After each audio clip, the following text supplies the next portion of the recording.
Hey guys, how's everybody doing? Wow, 9 o'clock, dedication. I hear this is when the most people come, so I was pretty excited to do it. Everybody find parking okay? You got your printouts, all that stuff. Whew, excited to be here. I've done other conferences. This is my second WordCamp. It's a little bit more intimidating in the WordCamps because I would present about WordPress in like a marketing conference, and no one would even know what the heck I was talking about, so I always sounded pretty sharp. Now here I'm with an audience of peers, and hopefully, and generally from my experience, through this experience I learned as much from you, if not more, than I'll ever be able to share with you right now. So I really appreciate you guys all coming to my talk, and I appreciate you being here. First thing I'm going to do, even though I had an awesome introduction, I'm going to just talk about myself for a little bit. I think we covered all this. So, yeah, my hobbies, I'm into surfing, fantasy literature, comic books, nerdy stuff. Okay, so for this presentation, I built a little web page, josephabraham.org. It has some of the resources we're going to go over. If you're a developer and you want to delve into code, it's not required. But if you're able to get on the Wi-Fi, even if it's on your phone or something, you can go to josephabraham.org, and there's like a huge button to get some of the resources from the presentations that I'm doing today. So it's not required again. You'll still get some value, but if you want to, you can go check that out. It also has some additional resources I'm going to go through after the main part of the presentation.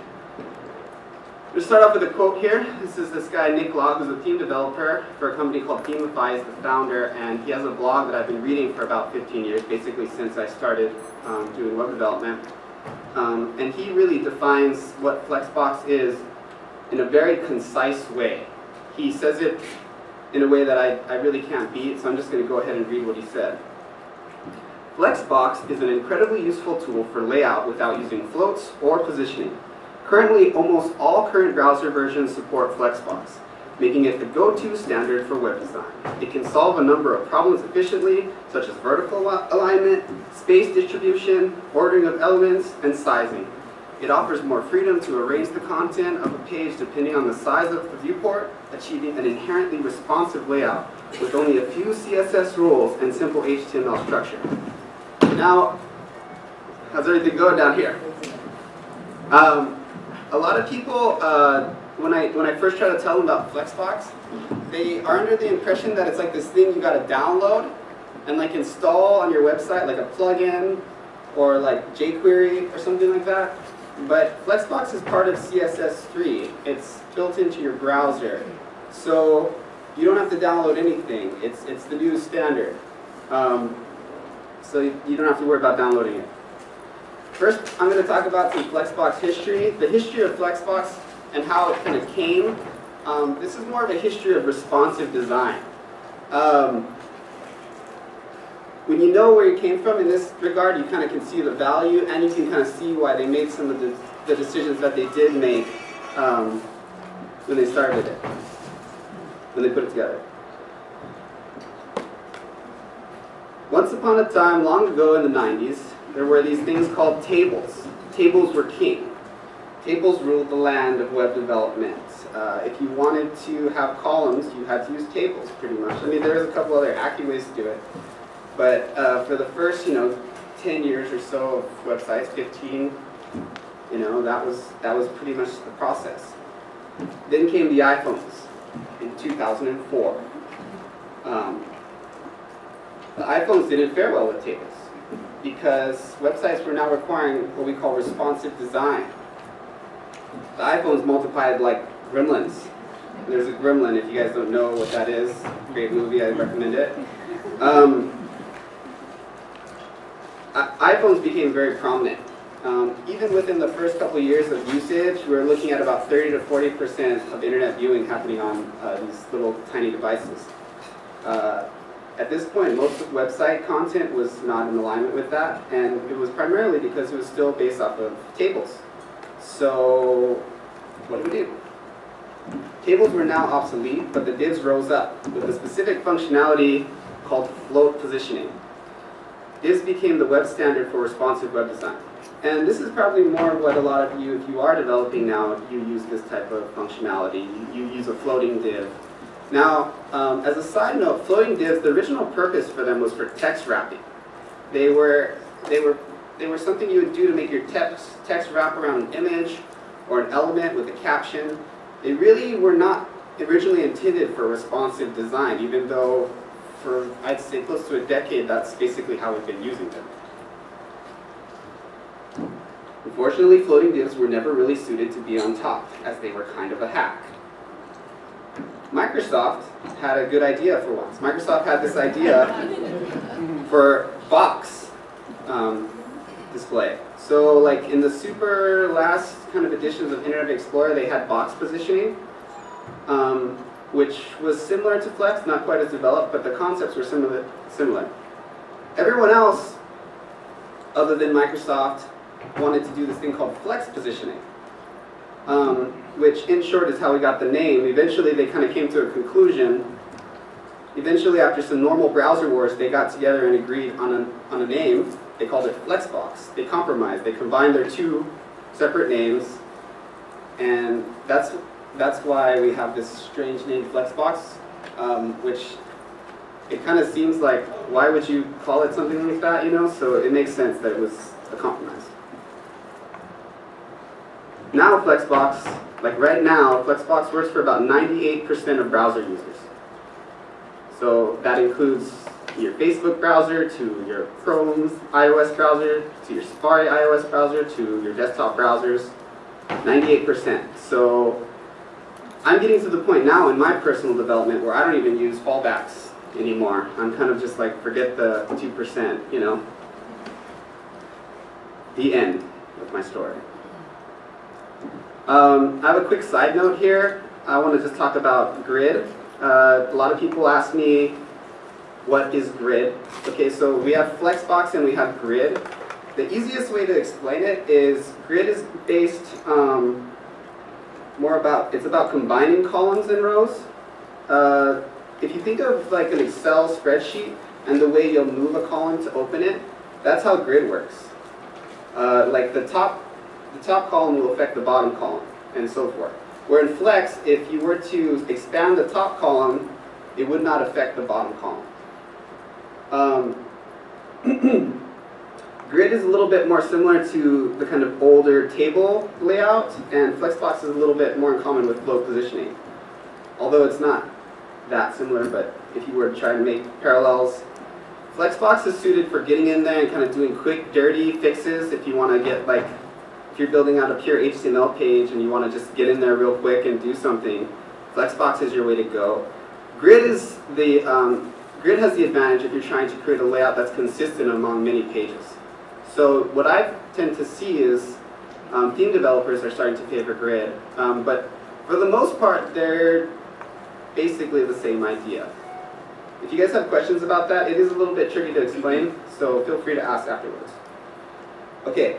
So when I come to these things, we have people from all different walks of life, all different positions, all different types of skill sets.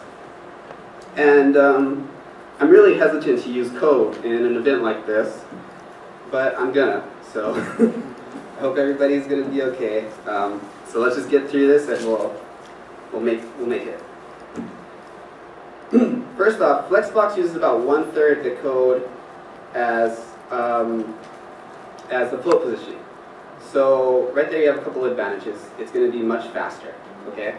Not that like that 1K or that 50 bits is going to make a huge difference, but I mean you want to minimize your page as much as you can. Like that where it'll stay kind of in line and it'll look good on all different devices. Again, if you don't feel like you have a huge grasp on this stuff, it's totally cool. Mainly what I want to do here is I want to just kind of get you splashed. Like give you a splash of it and get you kind of introduced to the general ideas.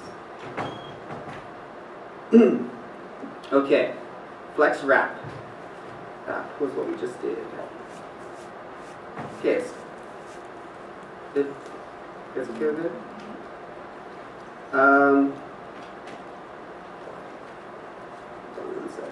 Where's mine?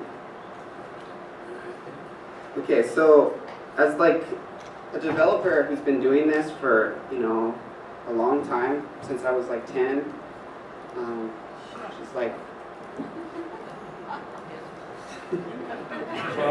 Don't finish that sentence. Wow, 10? 12. 12. I think of it more as like, man, you've been doing this so long, what you been doing, bro? But yeah, one problem I've had with responsive design over the years, and a lot of developers can relate to me on this one, is centering things vertically. There was a lot of ways to do this. As more devices became introduced over the years, it became harder and harder to make something consistent that works across all devices. I would get to the point where I'm getting into where I would use like JavaScript, like kind of like custom animations and stuff that would like move it magically to the center, and it was just this much more complicated thing than it ever needed to be. Thank God for Flexbox. So I have this example here that I'm going to pull up. And I mean, my FaceTime. Basically, this, I have like this little giblet of code and it centers it right in the middle there. I don't really know how to say it other than that this is just something that I'm really thankful for. Like, Thanksgiving is coming up. When we go around the table, you know, and my whole family is like saying what they're thankful for, I'm probably going to be saying that I'm thankful for vertically centered content. They are going to not understand what I'm talking about, but you know, family, that's normal.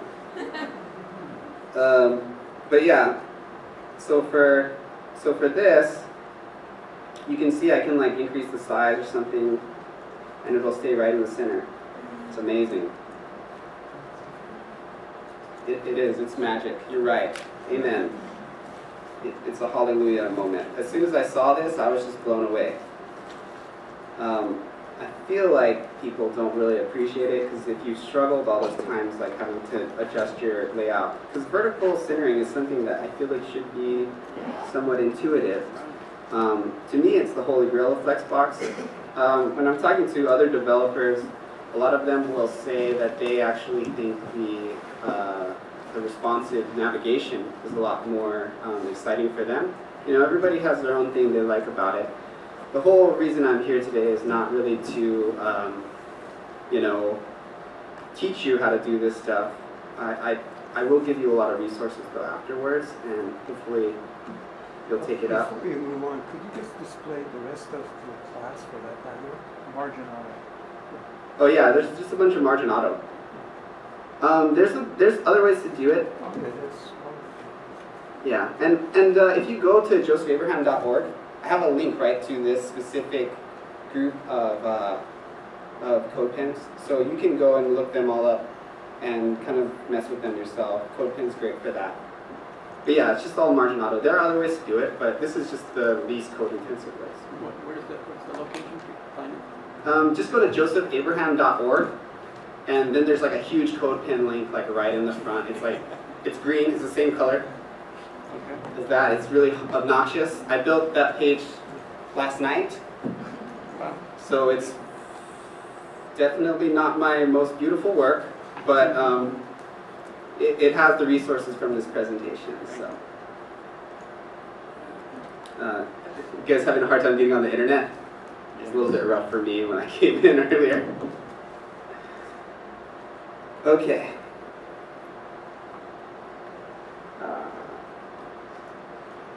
So, I'm just going to take a little bit of time to talk about other new web design technologies. I looked at some of the other talks, and there really isn't anyone talking about any of this stuff.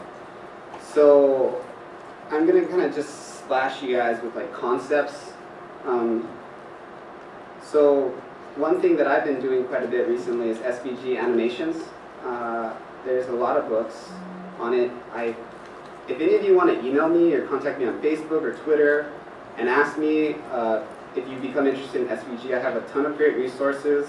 If you're close by, I'll straight up loan you some of my books that I got for you San Diego people. Or if you're in LA now and you want to borrow something, just let me know.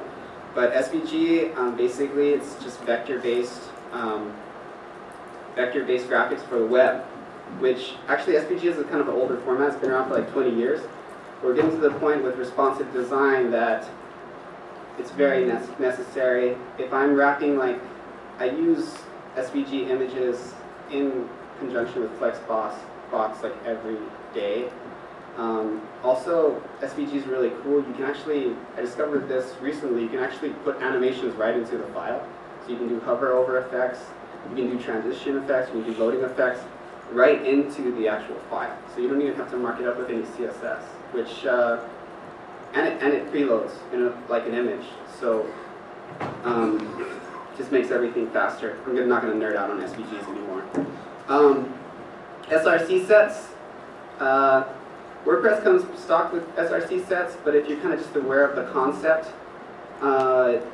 you can actually load images based on the size of your display, so it maximizes like speed. Is a very good user experience. Again, CSS, SVG animations are going off the hook right now. For a lot of you more hardcore developers, I highly recommend. Hey, John. Hey, Flexbox all the way. Yeah. For you guys, I recommend kind of dropping some of your JavaScript animations and kind of moving into the CSS SVG world and exploring that a little bit. And again, feel free if you want some resources that I don't have included on that little site I sent you, josefabraham.org. Hit me up on Twitter or whatever, and I'll send you whatever you need. And then of course we talked about grid. And there's a lot more. So in general, I just want to say, like, this is more geared towards like you very experienced, like hardcore developers. A lot of you guys are using like a workflow that's obsolete, and you can do a lot with like things like Flexbox and CSS, and you can do it fast, and you can save yourself a lot of time and make yourself more money. So even though this is kind of more of a general talk, for you kind of experienced developer types, stop using JavaScript to create your responsive menu. Stop using JavaScript to make a vector-based animation. It's time to kind of learn it. It's not hard. I know you spend a long time learning how to do those JavaScript animations, but you know, it's time to make some changes, guys. Okay, so this goes back to my resources. I'm going to just kind of show you some of the, since I'm kind of going a little bit faster, usually I have like a lot more jokes that I kind of weave into these things. I think because it's so early, I'm kind of like, ugh. So hey, thanks for hanging with me, guys. So here we got an example of the space around and the, looks like the space between. And we talked about flex direction. So that's fun. I don't really want to explain too much more of that to you guys. What do we got here? This is all flex-based positioning. Again, you can look this all up. Okay, so I think, you know, I'm running ahead of schedule. I think that's okay if you're the first one. I'm just going to go ahead and say it's okay if we move a little bit faster. I feel like we're going to get some time to chat here, so let's just go ahead and do the questions. Let's go. Joanna. All right. If you're doing like an article and you have a lot of text and you want it to run down a column, would you use grid or would you use Flexbox? Do you think it's that when you reduce it, it all goes in one column? You know what I'm saying? Okay, so you're asking if, so you want the entire column to change and the rows to change together. Well, I'm saying if you Mm-hmm. And then you reduce it down. I want all these columns to go stack on top of each other, but in the order in which you can actually use them. Okay, you can do it with both. I would use Flexbox for that. If I was doing like a one-page site, if I was trying to create that on a theme, I would consider Grid, but I might do Flexbox. So either one. Yeah, you would just do Flexbox. You would just do this one over here. One of these guys. So you could literally just go copy and paste this. And this one is if you want to fix width, use the flex basis. And but yeah, you can literally just go and open CodePen and kind of mess around with this. But you could do it with Grid. Grid is more like Grid. Like if you guys know web design, grids are a little bit more static versus a Flexbox. The way it works is it's like a box inside of a box inside of a box. You know, so it's like you build your tables that way. So you have a box and then you put 3 boxes inside of it, and then you have those boxes and you put 2 boxes inside of it. Grid is just like a bunch of boxes, and as you like move this column, if there's 3 boxes here, you know, they all will open and contract. Where with Flexbox, typically the one at the top would be the one to open and close. Does that make sense? Yes. Okay, cool. And if you're using Flexbox, you don't need media queries, if I understand that correctly? It depends on your preference. There's different things you can do with either one. So like in my example here, where is it?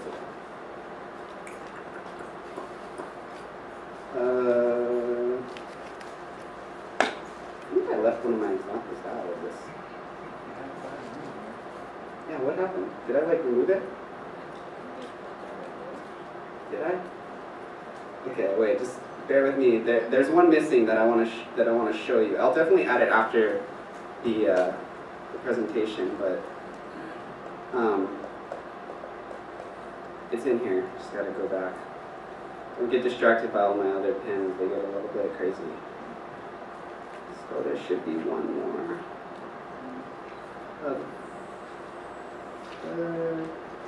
Can't remember. Varying widths. None of those. Not that one, definitely. Well, anyway. Oh, you looking at it? Yeah.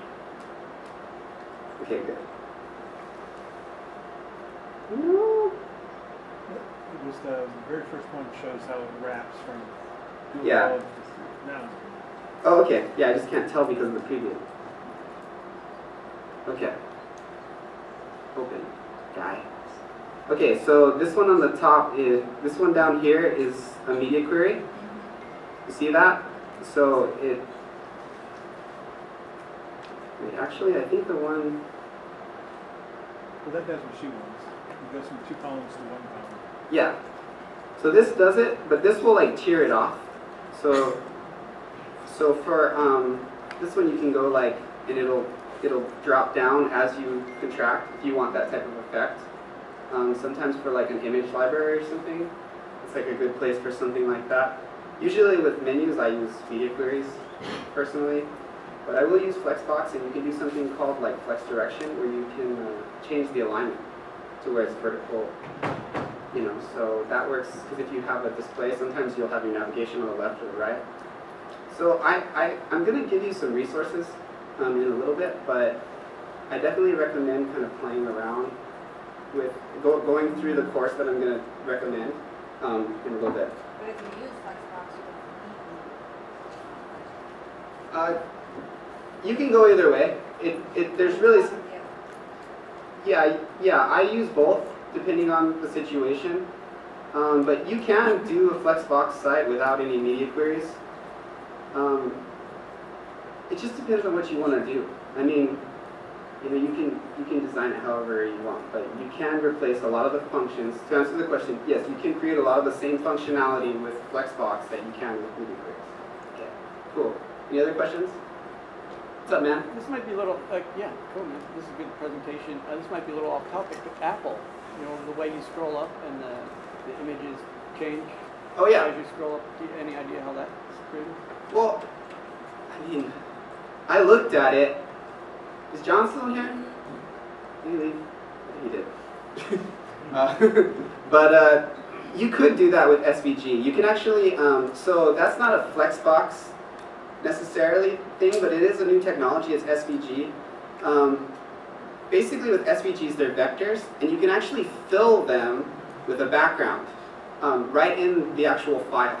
So you can create like a super crisp photograph that has like a JPEG photograph, and it has a SVG mask, and it'll.